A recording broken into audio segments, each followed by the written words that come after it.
ऐसे अस्पताल हैं जिनको गरीबों का इलाज मुफ्त करना है। 1500 करोड़ रुपए, 1500 करोड़ का इलाज मुफ्त करने के लिए ये बाध्य हैं, लेकिन इलाज मुफ्त हुआ नहीं गरीब का। और जब जनता जाके कह रही है कि आरटीआई लगा के हमें बताइए, सस्ती आपने सुविधाएं इनको दी हैं, ये क्यों नहीं इलाज करते गरीब आदमी का, तो क्या मिलता है? अरविंद केजरीवाल नील बटे सन्नाटा, ठेंगा दिखाते हैं, कहते हैं जानकारी मैं दूंगा नहीं, जो करना है कर लो। आपका कार्यकाल दिल्ली के इतिहास में काला अध्याय के तौर पे जाना जाएगा। कुछ सप्ताह से भारतीय जनता पार्टी ने बहुत ही पुरजोर तरीके से जो अरविंद केजरीवाल की भ्रष्टाचारी सरकार का हर मंत्रालय में भ्रष्टाचार है, उसको उजागर किया है। उसी क्रम में आज ये प्रेस वार्ता अहम बिंदु पे की जा रही है। ये अहम बिंदु है। आप जानते हैं कि जब कोई संवैधानिक पद पे हो या सम्मानित कानूनी पद पर हो, अगर अरविंद केजरीवाल के भ्रष्टाचार को आईना दिखा दे तो हल्की ओछी भाषा का प्रयोग करते हुए अरविंद केजरीवाल जो खुद एक संवैधानिक पद पर बैठे हैं उसको लव लेटर बता देते हैं। आज chief information commissioner Shri Uday महूरकर जी की एक चिट्ठी है जो कि अरविंद केजरीवाल की भ्रष्टाचारी सरकार का कच्चा चिट्ठा खोल रही है। और क्यों यह मामला गंभीर है मैं आपको बताता हूं। इसमें बिल्कुल स्पष्ट दिल्ली के एलजी को जो बातें कही गई हैं उसका सारांश में रख के इस प्रेस वार्ता को आगे बढ़ाऊंगा। आरटीआई एक्ट 2005 में आया और आरटीआई एक्ट का जो आत्मा थी वो ये थी कि जनता जो है वो जनार्दन है, उसे ये जानने का हक है कि कोई भी सरकार या पब्लिक बॉडी किस तरह से कार्य कर रही है, पारदर्शिता क्या है, और चुनी हुई सरकारों की जवाबदेही तय होती है। ये जो पत्र है चीफ सेंट्रल इंफॉर्मेशन कमिश्नर का, इसमें बिल्कुल स्पष्ट लिखा हुआ है, एक एक मंत्रालय जो दिल्ली सरकार के तत्वाधान में कार्य कर रहा है, हम उजागर कर चुके हैं किस तरह से एक्साइज डिपार्टमेंट में एक्यूज नंबर 1 मनीष सिसोदिया घोटाला करते हैं। हमने दिखाया ट्रांसपोर्ट डिपार्टमेंट में जो लो फ्लोर बसेस आनी थी उसके टेंडर में घोटाला होता है। पीडब्ल्यूडी अगर बच्चों की पढ़ाई के लिए क्लासरूम बनाता है तो टॉयलेट को भी क्लासरूम में गिन लेता है।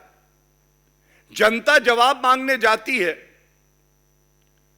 और अरविंद केजरीवाल की सरकार की जिम्मेदारी है कि वो जवाब दे। वो क्या करती है मैं आपको दर्शाता हूं। सबसे पहले रेवेन्यू डिपार्टमेंट की बात कर लेते हैं। रेवेन्यू डिपार्टमेंट में पहले तो अरविंद केजरीवाल की सरकार कोई जवाब नहीं देती है, और जब हमारे यहां राइट टू इंफॉर्मेशन एक्ट में एक व्यवस्था बनी है, सेंट्रल इंफॉर्मेशन कमिश्नर है, स्टेट की इंफॉर्मेशन कमीशन है, वो जवाब मांगती है, तो 60% मामले ऐसे हैं जहां पे इनके जो स्पेशली डेजिग्नेटेड इंफॉर्मेशन ऑफिसर्स हैं वो उपस्थित ही नहीं होते। Now I must make it very clear that under the right to information act of 2005, which calls for transparency as well as accountability, every government and every state body is obligated to have information officers who are to be trained, as well as, I read from the act section 26 और एक line पढ़ूंगा जो सारांश बताएगा। Promote timely and effective dissemination of accurate information by public authorities about their activities. Arvind Kejriwal ji, ऐसा क्यों हो रहा है कि पहले भ्रष्टाचार किया, जनता को लूटा, और जब जनता अपने अधिकार का प्रयोग कर रही है कि हमें जानकारी दो, तो आप वो जानकारी भी नहीं दे रहे हैं। चोर की दाढ़ी में तिनका नहीं, पूरी दाढ़ी तिनकों वाली है। छुपाना क्या है? पारदर्शिता जनता मांग रही है और आप भाग रहे हैं। इसके बाद लिखा है कि जब सुनवाई होती है, ये इंफॉर्मेशन ऑफिसर्स, पहले तो इनकी जिम्मेदारी है कि सारी सूचना जनता को दें, नहीं देते तो सुनवाई होती है कमीशन में। और यहां पर क्या है कि इनके जो इंफॉर्मेशन ऑफिसर्स हैं वो उपस्थित ही नहीं रहते।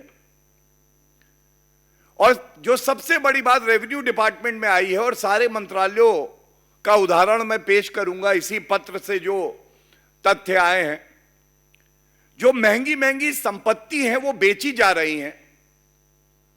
नागरिक कह रहा है कि आपके पास ये सूचना है, हमें दीजिए, इसका प्रयोग करके जो धांधलेबाजी और घोटालेबाजी है इसको रोका जाएगा, और ये जानकारी नहीं दी जाती है। दूसरा डिपार्टमेंट स्वास्थ्य, बड़ी बड़ी डींगे मारते हैं अरविंद केजरीवाल, कहते हैं बहुत अच्छा मंत्रालय काम कर रहा है। स्वास्थ्य मंत्रालय में यह बिल्कुल स्पष्ट लिखा है कि जो बड़े अस्पताल हैं और निजी अस्पताल हैं, उनके मालिकों से अरविंद केजरीवाल की बड़ी गहरी दोस्ती हो गई है। यह कानून है कि अगर आप सब्सिडाइज रेट पर सहूलियत लेते हैं सरकार से, तो आप, एक वर्ग है समाज का जो पिछड़ा वर्ग है, जो गरीब है, इकोनॉमिकली वीकर सेक्शन, उसको मुफ्त में इलाज देंगे। और मैं आपको बिल्कुल स्पष्ट इस चिट्ठी में से दिखाता हूं ये क्यों इतनी गंभीर बात है। ऐसे अस्पताल हैं जिनको गरीबों का इलाज मुफ्त करना है। 1500 करोड़ रुपए, 1500 करोड़ का इलाज मुफ्त करने के लिए ये बाध्य हैं, लेकिन इलाज मुफ्त हुआ नहीं गरीब का। और जब जनता जाके कह रही है कि आरटीआई लगा के हमें बताइए, सस्ती आपने सुविधाएं इनको दी हैं, ये क्यों नहीं इलाज करते गरीब आदमी का, तो क्या मिलता है? अरविंद केजरीवाल नील बटे सन्नाटा, ठेंगा दिखाते हैं, कहते हैं जानकारी मैं दूंगा नहीं, जो करना है कर लो। तो भारतीय जनता पार्टी ने भी शपथ ली, आप अपना चरित्र दिखा रहे हैं ठगी कर कर। भारतीय जनता पार्टी समर्पित है, मुद्दे उठाएगी, पुरजोर तरीके से उठाएगी, तथ्यों के आधार पर उठाएगी, और आपको भागने नहीं देगी। ये संकल्प है हमारा। और अरविंद केजरीवाल जी, चाहे स्वास्थ्य का मंत्रालय हो, चाहे आबकारी नीति हो, या कोई भी ठेका अगर देना हो, तो उसमें पहली बात पारदर्शिता नहीं होती है, दूसरी बात जवाबदेही नहीं है, तीसरी बात अरविंद केजरीवाल के मित्र आज सारे के सारे धन्ना सेठ जो उनकी तिजोरी भरते हैं वो हैं। आम जनता की सुध लेने का समय अरविंद केजरीवाल जी के पास नहीं बचा है। और इसी के साथ जो बड़ी बात आज यहां से उठाना चाहेंगे, आज क्यों ऐसा है अरविंद केजरीवाल जी, आपका चाल चलन इतना बिगड़ गया है। दिल्ली हाईकोर्ट आपको फटकार लगा के कहता है आपके मंत्री 5 महीने से, जिनको आप कट्टर ईमानदार बता रहे थे, वो कट्टर बेईमान निकले, बेल नहीं हुई, उनको हटा दीजिए, आप नहीं हटाते हैं। आप जो फाइलें एलजी साहब के दफ्तर जाती हैं उस पर हस्ताक्षर नहीं करते हैं। ये डर क्या है? चोरी पकड़ी ना जाए, भ्रष्टाचार पकड़ा ना जाए, इसीलिए जनता कह रही है कि आप कट्टर बेईमान हैं। हमने देखा किस तरह से इस पत्र में भी बताया है, रेवेन्यू डिपार्टमेंट और पीडब्ल्यूडी डिपार्टमेंट में टेंडर में घोटाला होता है।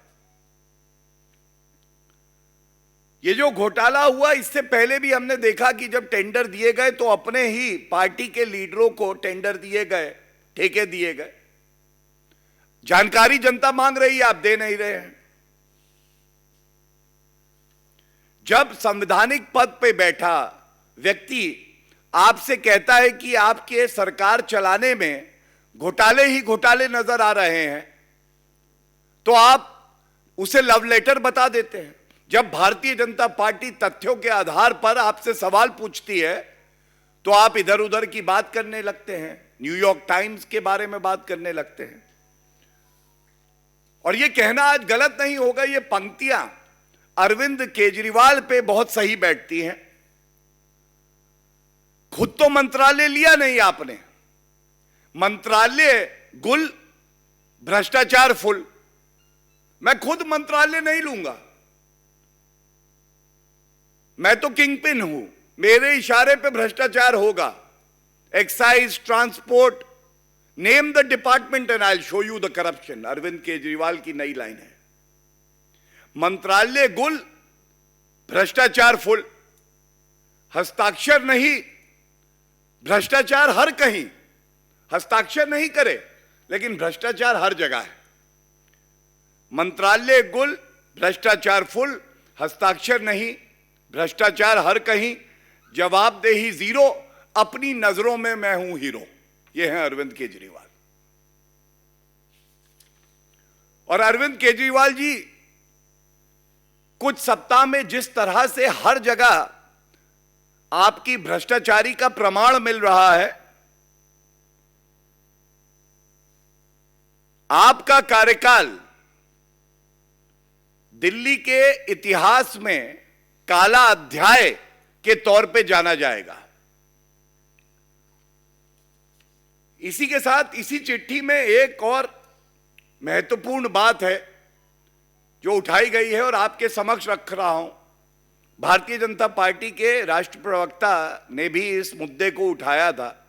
एक सांठगांठ डिस्कॉम, जो बिजली की कंपनियां हैं, उनके साथ इनकी है और कोई जानकारी या ऑडिट भी ये नहीं कराते, और इस चिट्ठी में भी वो बात पुख्ता होती है। दिल्ली सरकार ने एक ये मन बना लिया है कि जानकारी हम जनता को नहीं देंगे, और वो एक स्टेक होल्डर है इन डिस्कॉम्स में। उन्होंने कहा कि ये जो सारी डिस्कॉम्स हैं ये आरटीआई के दायरे में ही नहीं आती हैं। Are these not public bodies? The test has been laid down by the Honorable Supreme Court in a landmark judgment where it says the character of the duty that is being performed by the authority is the real test. क्या आप ये कह रही हैं कि ये जो बिजली की कंपनियां हैं ये कोई पब्लिक फंक्शन नहीं करती हैं? और इसके साथ उच्च न्यायालय ने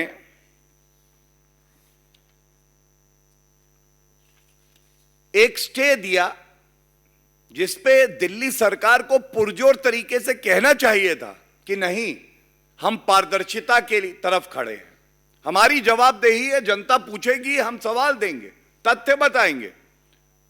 लेकिन वो ऐसा नहीं करती है। ये दिल्ली हाईकोर्ट इस पे रोक लगाता है और सर्वोच्च न्यायालय का एक और बड़ा महत्वपूर्ण फैसला है जिसमें कहा गया है कि अगर 6 माह से ज्यादा कोई रोक कोई भी न्यायालय लगाती है, स्टे लगाती है और वो एक्सटेंड नहीं होता तो वो अपने आप खत्म हो जाएगा, इट विल बी वेकेटेड। लेकिन इस चिट्ठी में स्पष्ट लिखा हुआ है कि जब जनता प्रमाण, तथ्य और मुश्किल सवाल उठा रही है तब अरविंद केजरीवाल की सरकार ये कहने की बजाय कि हां ये रोक अब खत्म हो गई है, हम सूचना देंगे, कह रही है दिल्ली हाईकोर्ट ने रोक लगाई हुई है। ये क्या दर्शाता है? ये दर्शाता है कि अरविंद केजरीवाल जी जो सारी भ्रष्टाचार की कालक आपने इकट्ठी कर रखी है, आप नहीं चाहते कि वो सार्वजनिक हो, आप जनता के सवालों से डरते हैं। और चुनौती देता हूं मैं आपको इस मंच से, आप सुन रहे होंगे ये प्रेस वार्ता, कि आप जो विभिन्न मुद्दे इस पत्र के माध्यम से सेंट्रल इंफॉर्मेशन कमिश्नर ने इंगित किए हैं, जो हम लोगों ने उठाए हैं, उसका उत्तर देंगे।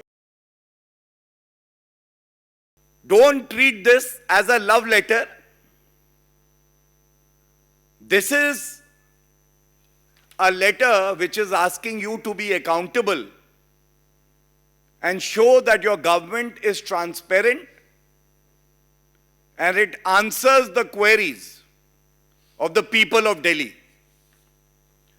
You have failed miserably earlier, and today yet again it will not be wrong to say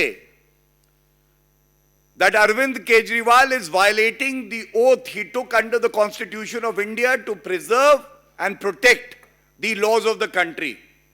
You are violating the Right to Information Act with impunity because you are afraid that your corrupt deeds will come out in the open, and it seems you have zero answers, and you have deprived the citizen of their right to information that is guaranteed to them.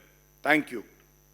इस press वार्ता में आने से पहले जो जानकारी मेरे पास है कि जो कट्टर ईमानदार का अरविंद केजरीवाल का सर्टिफिकेट है उसको जनता कट्टर बेईमान मानती है और वो जेल से निकले नहीं हैं।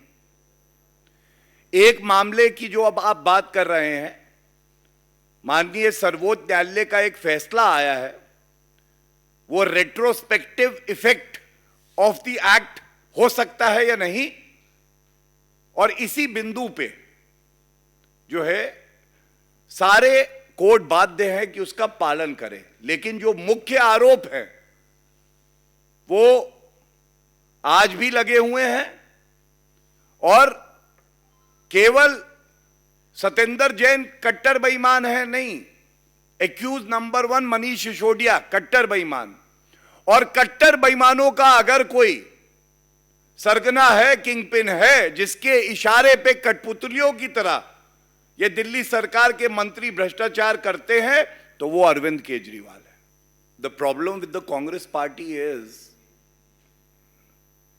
that it feels just because Congress party is diminishing, India is not doing well.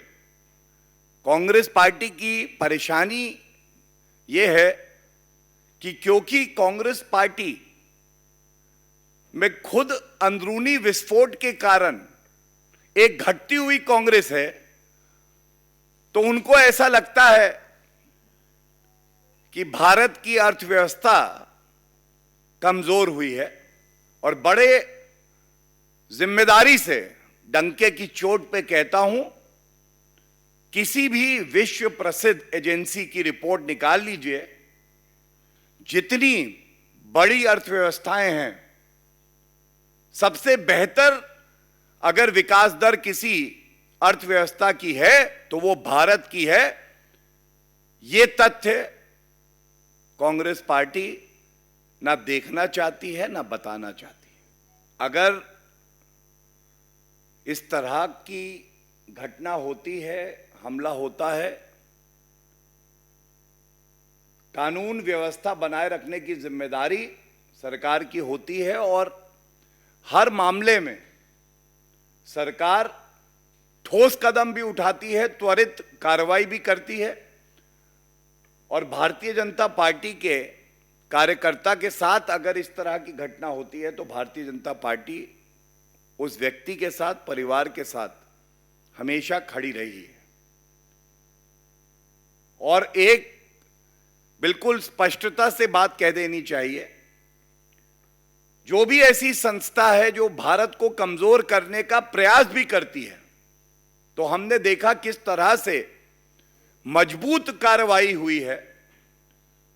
PFI जैसे संगठन हैं जिन पे बैन भी लगाया है और आगे भी सुनिश्चित किया जाएगा कि अगर भारत की अखंडता पर कोई चोट करने का सोचेगा भी तो उसके खिलाफ ऐसी कार्रवाई होगी कि केवल वो संस्था नहीं, हर व्यक्ति जो उस संस्था से जुड़ा है वो उसके परिणाम भुगतेगा और जेल की सलाखों के पीछे होगा। धन्यवाद।